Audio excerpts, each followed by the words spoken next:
Hello students, कैसे हैं आप। मेरे चैनल विधि सारथी में आपका स्वागत है।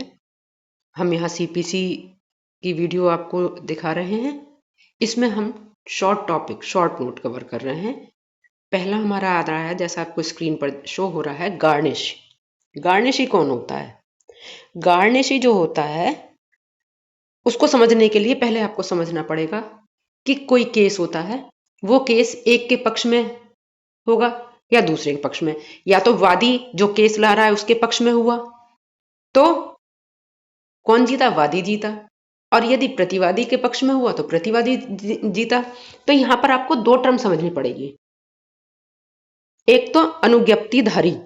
अनुज्ञप्तिधारी यानी डिक्रीदार, जिसके पक्ष में डिक्री पारित हो गई, यानी जो जीत गया, शॉर्ट एक सामान्य लैंग्वेज में।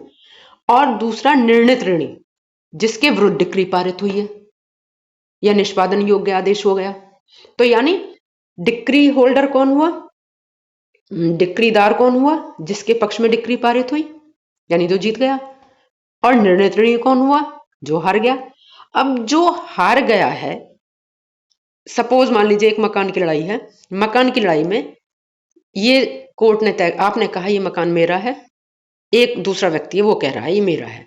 कोर्ट ने आपके पक्ष में डिक्री पारित कर दी कि ये मकान आपका है, परंतु उस व्यक्ति ने तो खाली नहीं किया। अब आप क्या करेंगे? अब आप उसका निष्पादन कराएंगे कि साहब जो आपने आदेश किया है उसका पालन कराएं। ये तो हट नहीं रहा, मार पिटाई थोड़ी करूंगा इसके साथ में। तो उसके लिए हमारे सीपीसी में प्रावधान दिया गया निष्पादन कार्यवाहियां। तो जब, अब ये समझ लीजिए, ये गार्निशी जो है निष्पादन कार्यवाही में आता है। जब डिक्रीदार को, सपोज एक उदाहरण देके ही समझा रही हूं, 1,00,000 रुपए निर्णित ऋणी से लेने हैं। कोर्ट ने कहा कि हाँ 1,00,000 रुपए आपके इसके पास हैं। अब 1,00,000 रुपए कहां से वसूल करोगे? या तो वो खुद देगा, कोर्ट में जमा करेगा, नहीं करेगा तो आप उसकी प्रॉपर्टी देखोगे कि भाई और कोई प्रॉपर्टी हो उसको कुर्क करा के पैसे ले ले। या फिर आप क्या करोगे? आप वो आदमी ढूंढोगे जिस पर इसका पैसा उधार होगा। किसका? निर्णित ऋणी का, जो केस हारा था, जिससे आपको पैसा वसूल करना है। अगर उसने किसी को पहले कोई उधार दे रखा है, आप वो आदमी ढूंढोगे। तो गार्निशी वो व्यक्ति है। गार्निशी कौन है? जो निर्णित ऋणी का कर्जदार है। निर्णित ऋणी के ऋणी को कहते हैं गार्निशी। तो गार्निश का अर्थ समझ में आ गया। गार्निशी माने निर्णित ऋणी का ऋणी। तो ऐसे में कोर्ट क्या करता है?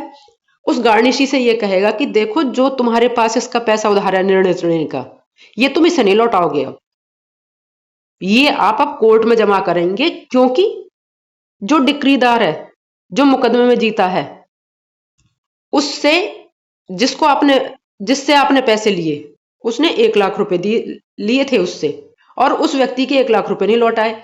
अब ये कोर्ट उस व्यक्ति के, जिसने उसे 1,00,000 रुपए दिए थे, उसको 1,00,000 रुपए लौटवाने हैं। और जिसने दिए उसके पास संपत्ति भी 1,00,000 रुपए की पूरी नहीं है। तो अब जो कर्ज उसने आपको दिया था, वो कर्ज आप उसको ना लौटा के कोर्ट में जमा करें। अगर गार्निशी कोर्ट के ऑर्डर का पालन नहीं करता है तो क्या होगा? कोर्ट जितने रुपए उस पर उधार हैं, सपोज मान लीजिए उसने निर्णित ऋणी से 25,000 रुपए उधार लिए थे, तो 25,000 तक कोर्ट उसके विरुद्ध डिक्री पारित कर देगा। और इस तरह से पारित करेगा गार्निशी के विरुद्ध, जैसे वो डिक्री व्यक्तिगत रूप से उसी के ऊपर है। तो यानी निर्णिति, वो गार्निशी निर्णित ऋणी का ऋणी। और उससे कोर्ट क्या कहेगा कि जो पैसा आपके पास है निर्णित ऋणी का, उसे आप वापस उसको नहीं लौटाएंगे, आप कोर्ट में जमा करेंगे।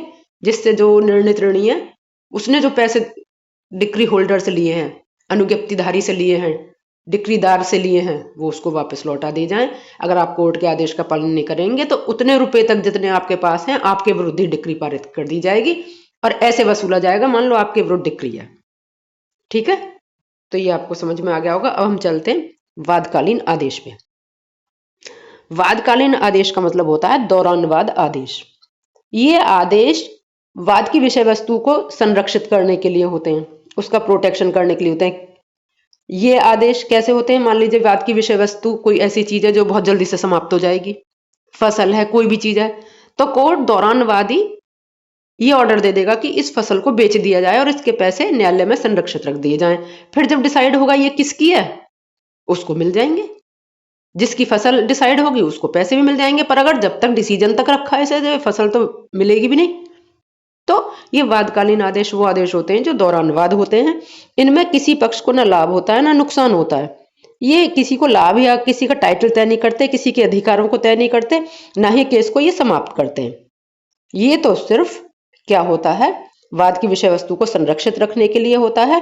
और क्या होता है, मामले को जो फाइनल सुनेंगे, गुण दोष माने मामले के दोनों पक्षों को सुनने के बाद में जो डिसीजन होगा ना तब तक के लिए सुरक्षित हो जाता है।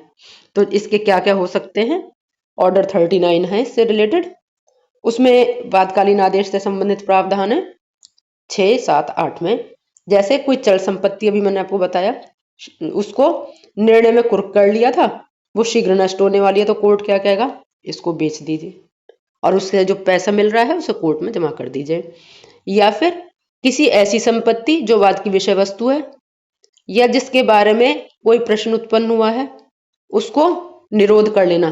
निरोध माने डिटेन, यानी उसको कोर्ट बंद कर लेगी, उसका परीक्षण कर लेगी, उसका निरीक्षण करने का आदेश देगी, ये वादकालीन आदेश है। या फिर ऐसे वाद जिसमें दूसरे पक्ष के कब्जे में की विषय वस्तु हो, कोई चीज हो, भवन हो, उनमें से किसी मतलब जो भवन है और किसी प्रयोजन से क्या ऑर्डर कर सकती है, आप इसमें प्रवेश कर लीजिए, या किसी व्यक्ति से कह देगी अभी आप दौरानवाद इसमें प्रवेश करने के लिए प्राधिकृत हैं।